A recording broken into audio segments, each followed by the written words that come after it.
Comme vous pouvez le voir, le fond a un petit peu changé. Je suis plus en studio, j'essaye de faire un petit peu avec les moyens du bord, donc vous me direz ce que vous en pensez. Aujourd'hui, on va parler des tests et de la certification. Bon, ça y est, on a un proto, il est beau, il fonctionne, on a envie de l'envoyer en production, on a envie de l'envoyer chez les clients. C'est le moment de sortir le champagne. Mais en fait, non. Crois-moi, c'est pas juste une formalité. En réalité, ton produit, il va être soumis à des conditions extrêmes. C'est un peu comme un koh-lanta en mode hardcore. Et si jamais il y a un seul des essais où il passe pas, eh ben c'est retour à la case départ et il faudra tout recommencer depuis le début.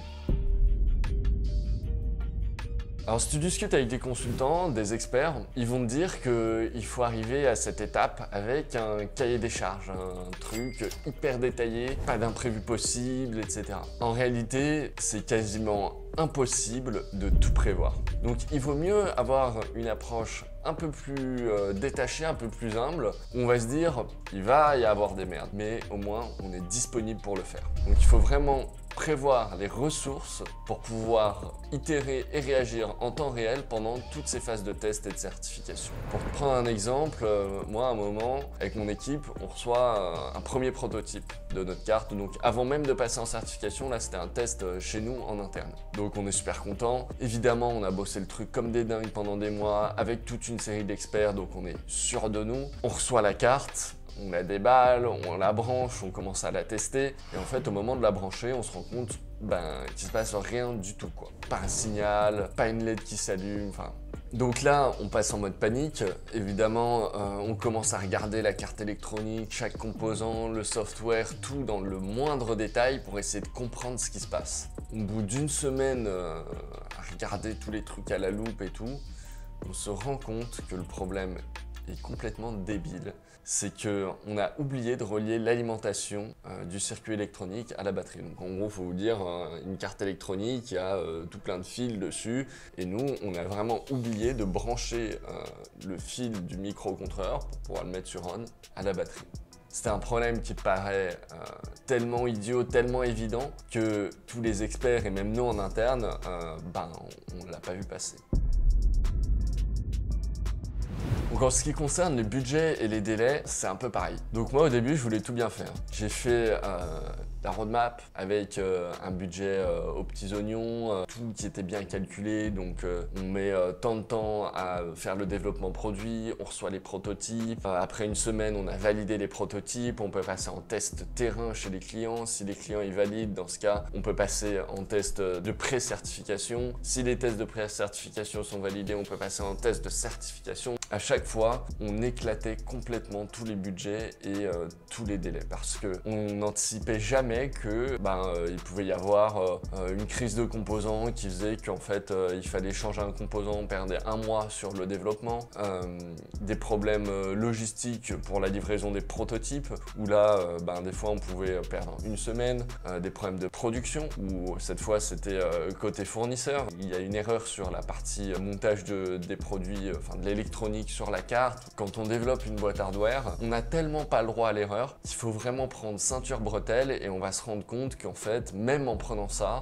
on a tendance à dépasser les budgets et les délais. Allez, dans 2 mois, on a le premier proto, dans 6 mois, on est en production. Ça, c'était très innocent, très naïf. Et en réalité, tous les mois, j'arrivais dans mon équipe, notamment mon associé qui elle était sur la partie market, et je lui disais, écoute, en fait, ça va prendre un mois de plus. Puis le mois suivant, un mois de plus. Puis le mois suivant, encore un mois de plus. Et en fait, avec l'expérience, je me suis rendu compte que c'était beaucoup plus simple de prendre mes budgets et mes délais un petit peu optimistes par nature et de tout multiplier par 3. Ça permettait de sécuriser les plans, de sécuriser le montant de financement.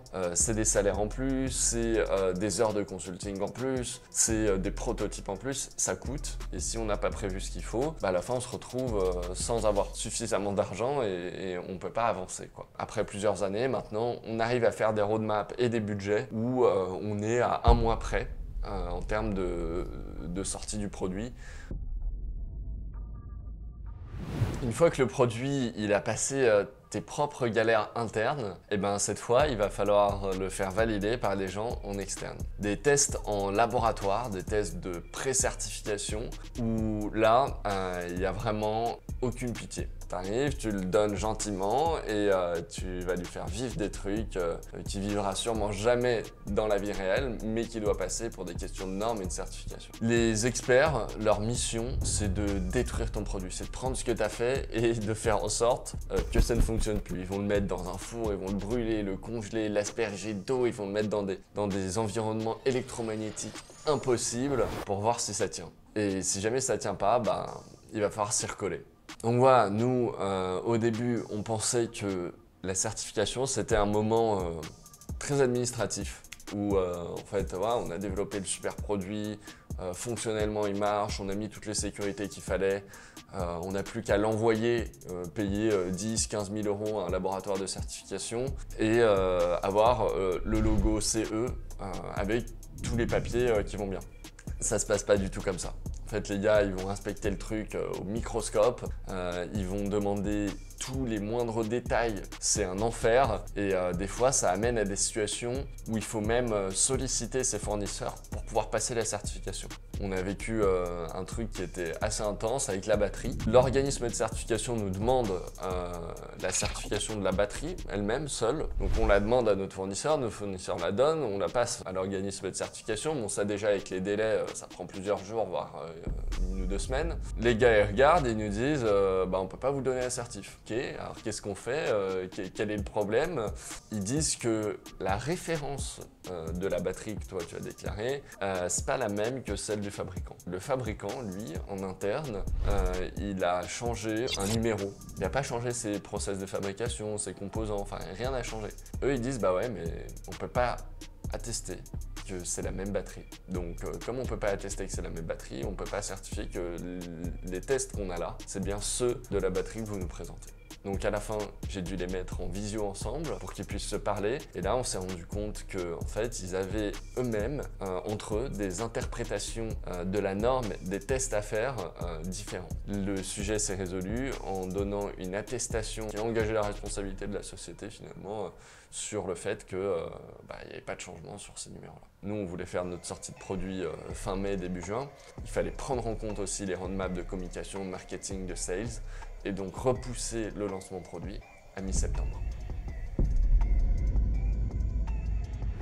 À ce moment-là, on a passé galère en interne, les pré-qualifs, les certifs, on a tout qui est bon, on fait le lancement commercial. Et en fait, c'est que le début des problèmes parce que les utilisateurs, les clients, c'est eux en général qui trouvent les derniers dysfonctionnements. Et là, quand tu es en production, quand il y a un client qui te renvoie le produit, qui te dit que ça dysfonctionne, c'est assez critique parce que tu dois réagir très vite et il n'y a plus vraiment le droit à l'erreur. Il y en a un. On n'avait pas anticipé, les gars arrivaient à casser la prise jack. On se disait putain c'est pas possible parce que nous on a fait des essais sur cette prise jack. La prise jack c'est un truc qui est hyper classique, c'est un point de rupture facile dans les produits électroniques comme le nôtre. Donc on avait anticipé, on avait mis des budgets et des délais sur ce sujet. Donc on avait un produit avec la prise jack et en fait on avait une machine qui faisait des cycles d'entrée et sortie de la prise jack comme ça pour des centaines, des milliers de cycles pour voir quel était le point de rupture. Et en fait, on se rendait compte qu'on pouvait débrancher, rebrancher la prise jack plusieurs fois par jour pendant plusieurs années sans que ça pose problème. Donc on comprend pas. Ils avaient mis le produit à la ceinture. Ils avaient des blouses et des vêtements assez volumineux. Résultat, quand ils faisaient des mouvements, quand ils se baissaient, ça venait appuyer sur la prise jack d'une manière hyper particulière. Donc on a le produit et nous on avait testé entrée-sortie comme ça et finalement la prise jack elle était un peu vrillée et appuyée sur le côté. On l'avait pas prévu et résultat il y avait un point de rupture à ce niveau-là. Nous on en parle à notre fabricant il nous dit c'est un problème design, donc c'est de votre faute, il faut reprendre la prod. Le truc c'est qu'on n'avait pas des dizaines de milliers d'euros pour relancer une prod comme ça et on s'est rendu compte que c'était un problème beaucoup plus lié à la soudure qui avait été faite par le sous-traitant de notre fournisseur. Notre fournisseur a accepté de prendre la responsabilité de refaire un batch de produits, notamment de reprendre ceux qu'on avait fait et de les réparer. Sauf que lui-même, il a dû prendre aussi un certain temps pour discuter avec son sous-traitant et lui montrer qu'en fait c'était bien un problème de fabrication et pas un problème de design. On a perdu énormément de temps. Finalement, le client, quand il a vu qu'on était hyper engagé dans la démarche, il en a racheté, il n'y a pas eu de souci. On n'a pas pu faire le chiffre d'affaires qu'on avait prévu sur la durée prévue à cause de certains problèmes de SAV. La moralité de tout ça, c'est qu'on peut vraiment pas tout anticiper, que chaque étape, elle coûte énormément d'argent, surtout dans le hardware, quand les itérations, c'est pas juste une mise à jour software, c'est vraiment des choses où il faut payer des composants, il faut souvent payer aussi de l'expertise parce qu'on veut pas que les composants ils soient dysfonctionnels ou quoi que ce soit. Donc voilà, tout ça, ça rend le hardware assez intense, mais aussi hyper passionnant. Si jamais vous arrivez à passer toutes ces étapes, normalement, derrière, l'inertie du début, elle se retrouve aussi dans la suite quand vous allez faire du chiffre d'affaires et de la rentabilité. C'est tout pour les tests et les certifications. Je vous dis à bientôt, ciao.